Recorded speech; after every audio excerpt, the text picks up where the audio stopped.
আপনার আসলে 1 লিটার তেলে যদি আপনার বাইকটা 30 বা 25 কিলোমিটার যায়, সেই ক্ষেত্রে কিন্তু আপনার আসলে এই বাইকটা চালানো বা আপনার অনেক লং ট্যুরে যাওয়ার সেই ক্ষেত্রে কিন্তু খরচ বাড়বে। আপনি চালাইতে পারবেন না তা কিন্তু নয়, সেটাতে আপনার খরচ বেশি হবে।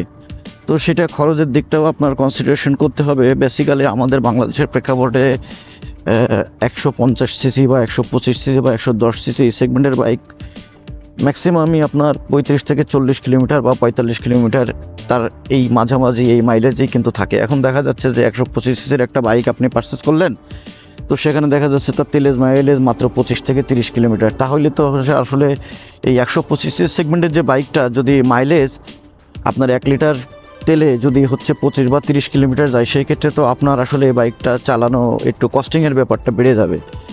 আপনি চালাইতে পারবেন যদি মনে করেন যে না আমি 125 সিসি বাইক হচ্ছে এটা তেলের মাইলেজ কম যাক চালাবো, সেটা আপনার ব্যক্তিগত ব্যাপার। এটা একটা দিক আপনার খেয়াল রাখতে হবে। 2 নম্বর হচ্ছে পার্টসের যে প্রাইস।